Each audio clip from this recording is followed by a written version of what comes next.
Y este sí que es un diálogo urgente porque frente al momento que vivimos, no solamente en República Dominicana, sino en toda la región, necesitamos el apoyo de una educadora, de una psicóloga, y por eso está con nosotros Virginia Pardilla. Gracias por acompañarnos en esta entrega. Gracias a ustedes por invitarme, un placer estar aquí con ustedes y poder compartir este tema tan importante en ese momento que estamos viviendo, no solamente la República Dominicana, sino el mundo.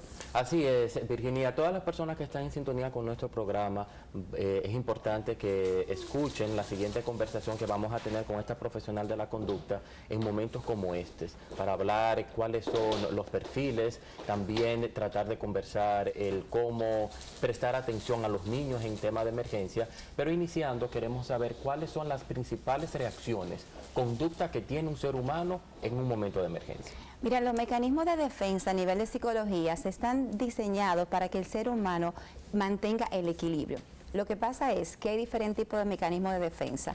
Hay un grupo de personas que son aquellas que escuchamos muchas veces, que a pesar del peligro eminente, de que la casa se sabe que corre peligro, tanto ellos físicamente como sus bienes, se quieren quedar. Y por más que la policía y las advertencias le dicen quieren continuar ahí, es un proceso que se llama normal, de negación.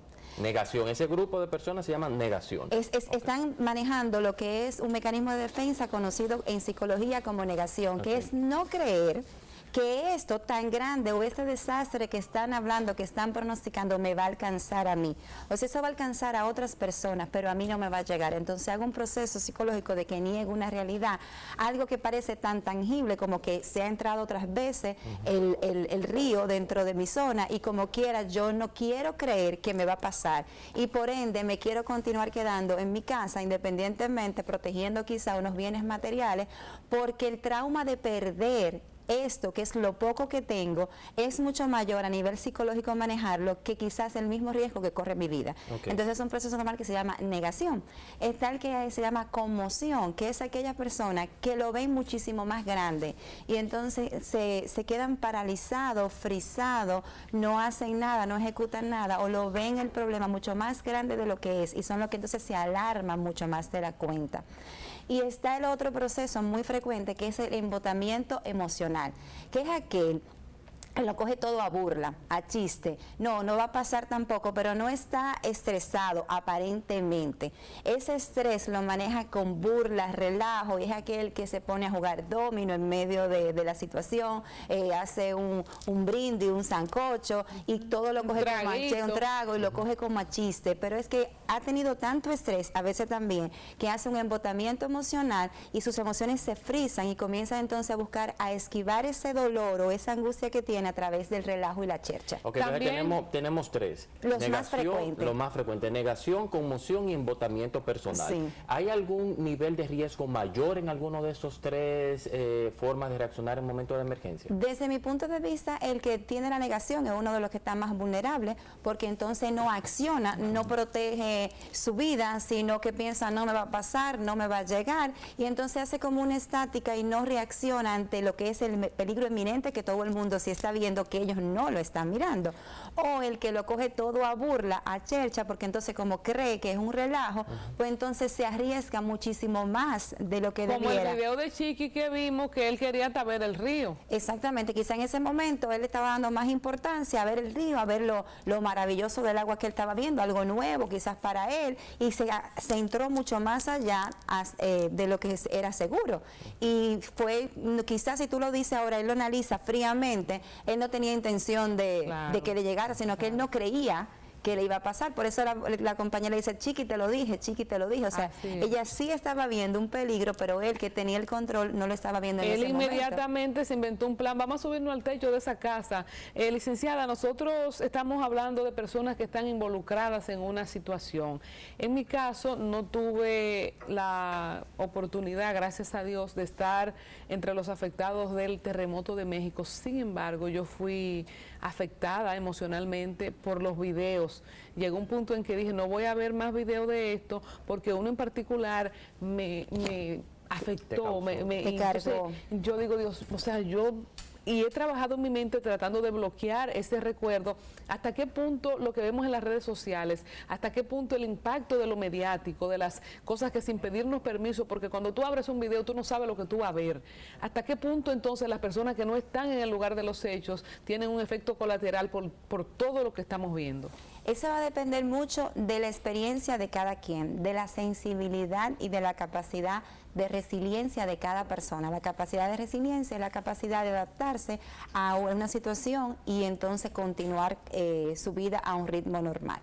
Mira, y también la experiencia que ha tenido anteriormente. Ver un video y ver constantemente estos videos que viven subiendo y que te van llegando, porque a todos nos llegan a través de los diferentes grupos que estamos en las redes, va creando que tú vas reviviendo esa imagen en el inconsciente. Y si eres una persona susceptible, esa imagen la vas a revivir con dolor, con angustia, con miedo. Imagínate la persona que la vivió. O sea, todavía la persona que vivió el ¿Cómo hecho se sobrepone, traumático? por ejemplo, la muchacha que subió ese video, que ella vio desplomarse el edificio, ella decía, Dios mío, que salgan, y cuando vio que se cayó, yo viví la angustia de ella por la forma en que hablaba. Como la gente que ha visto desprenderse una casa con el río. Ahí hablamos de histeria colectiva. Entonces ya ahí se debe de trabajar.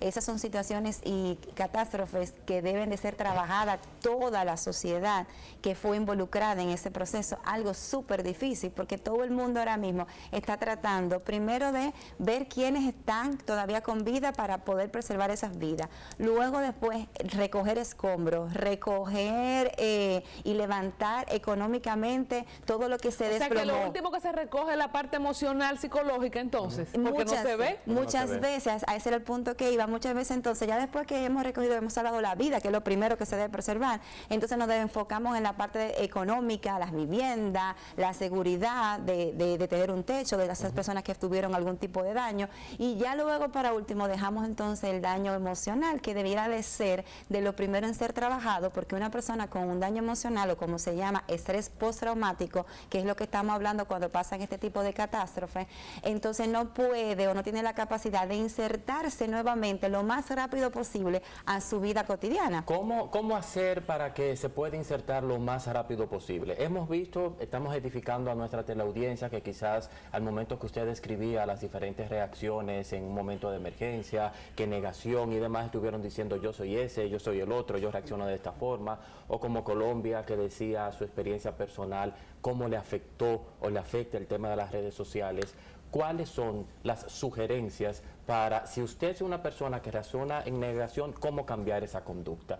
O si usted es una persona muy susceptible emocionalmente a estos videos, ¿cómo provocar que le dañe menos? Lo que hizo Colombia es lo correcto, lo dejo de ver, lo sigo viendo, ¿cómo puedo trabajar esa parte? Mira, en psicología 2 más 2 no son 4. Hay personas que le funcionan como hizo ella, no quiero ya ella siente que recibió una carga emocional muy fuerte de ver tantos videos, de tanto trauma, de tanto sufrimiento.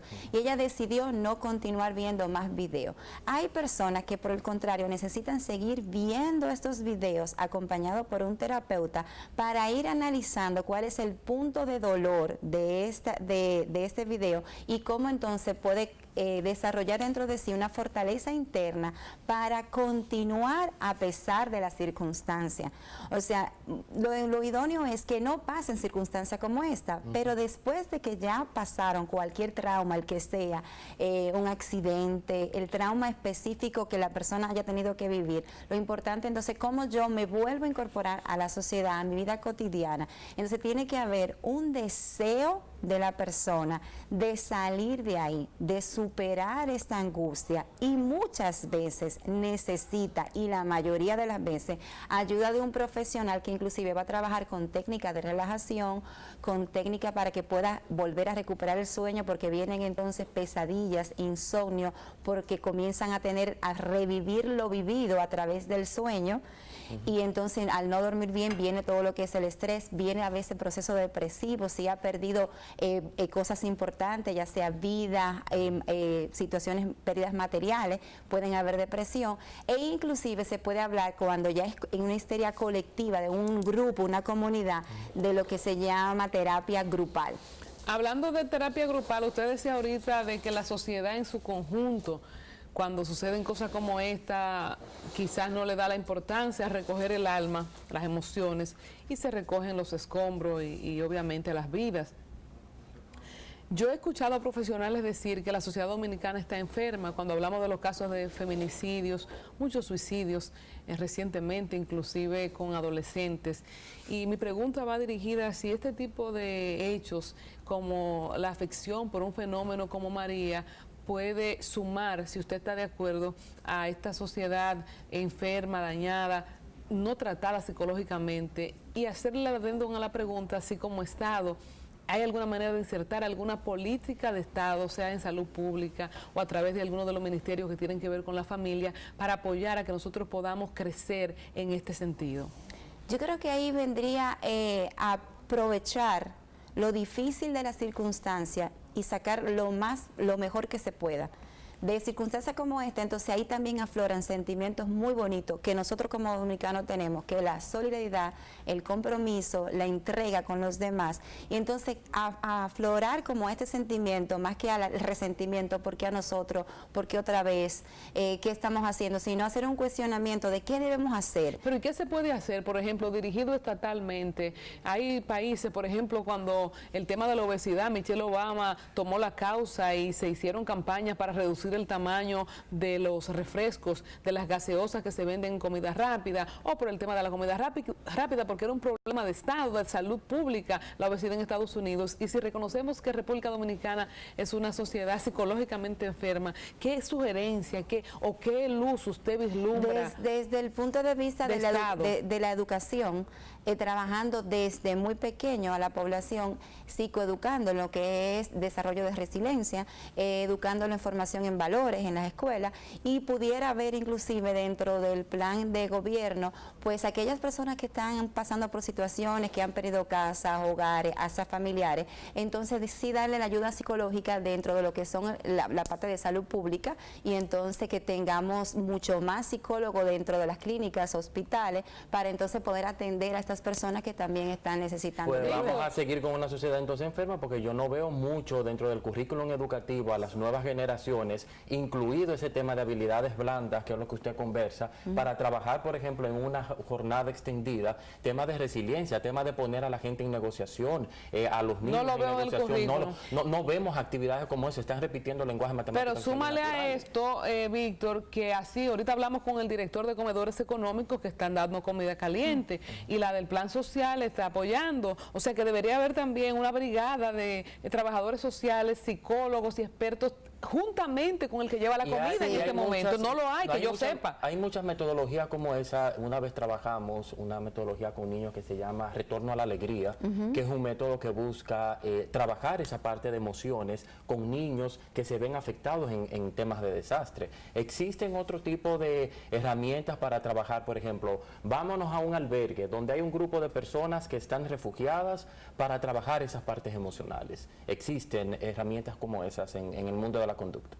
Sí existen, claro que sí, inclusive fuera se conoce, como bien dijo ella, lo que son los trabajadores sociales, que conjuntamente con la ayuda económica debe de ir una ayuda psicológica, de un apoyo emocional a cada una de esas familias. Lo que pasa es que como cuesta tanto, porque estamos hablando de que el movimiento económico de llevar comida, de llegar a esos albergues, es un gasto económico importante, muchas veces nos quedamos en la parte económica y material, y se quedan laceradas las emociones. Entonces sí debería de ampliarse las ayudas, que cuando lleguen también con la comida, pues llegue todo un equipo, que los hay muchas veces, pero de personas voluntarias, así sea de algún tipo de creencias religiosas, que van dando soporte, que van dando ayuda, que van visitando parroquias, personas caritativas, pero debe de haber un plan desde el mismo gobierno donde tengamos trabajadores sociales, que en ese momento, que los hay,